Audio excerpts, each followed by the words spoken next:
Real quick, Sinister, what is one of your, before we wrap this up, Yeah. what is one of your memories of hip-hop? When you think of hip-hop, what do you think of? My memories of hip-hop are deep, man. I mean, I remember my way going to backyards and people doing them. Also the park jams. You know, I was in Queens. I was young, but I used to walk past these things. I couldn't get it. I seen them. Red Alert used to be at 92, which is a park in Queens. Everybody in my hood was doing it. They were in backyards. Everybody had a setup. Everybody was rhyming. Of course, I was too young to get in, but I was witnessing all this stuff. And so I was able to get my own stuff. So the memories of hip-hop for me are just the culture and seeing people doing it, and it just got me into it, you know? How about you, Swift? Yes. What is one of your fondest memories of just growing up and being in the culture of hip-hop? My brother, man. My brother, John. What's his name? Yeah, John, a.k.a. Universal, there you Uni. go. He would sit me down and play cassette tapes of the park jams that I was too young to go to. Cold Crush Brothers, Fantastic Five Freaks, Treacherous 3, Africa Bambaataa and the Soul Sonic Force, Kool Herc and the Herculoids, Jazzy J and the Jazzy Five. Like, I just have vivid memories of him sitting me down, and it was like I was taking hip-hop class in my living room, and he would explain to me everything that was happening. Wow. Also, my brother was a breaker, so he introduced me to breaking. Yes. And I started out in hip-hop as a breaker first. There was a spot in Jackson Heights, a roller skating rink called USA Roller Skating. The United States of America. The solo arbiters of who's won will be the spectators. Dynamic rockers are going first with the incomparable Mr. Glide. The rule of challenge is that each group must outdo the other's last routine.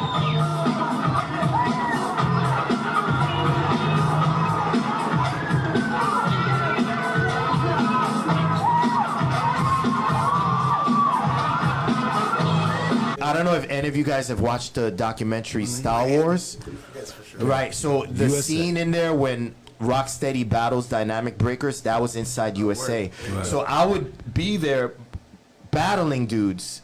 You know, me and Psycho Les, bro, we had from the Beatnuts, we had our own breaking crew. We called ourselves the Fantastic Breakers, TFB. We had the shirts and everything. When we would go to 69th Street, Roosevelt Avenue, and break against like all those dudes. Wow. And you know, not to say that we were like the best breakers, like they used to beat us and all that, but we would battle them. You was in the building. Exactly. So, so my introduction to hip hop was very genuine. It was very organic, and it was I learned about it on the streets. I was one of those kids going to PC Richards or The Wiz or Crazy Eddie and getting cardboard with my friends that was boxing refrigerator, right? And going to the back of the Crazy Eddie, taking the cardboard out, walking it to like one of our neighborhoods and taping it down to the cement and then breaking, you know, like on the street.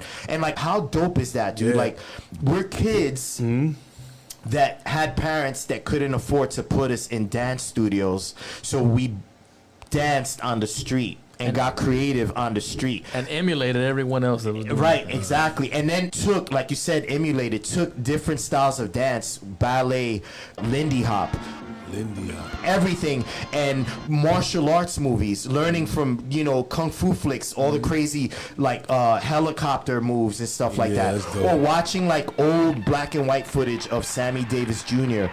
breaking before it was called breaking, from like the 60s, and then incorporating that as a kid. You're 12, 13 years old, incorporating that into like this dance that you're doing on the street.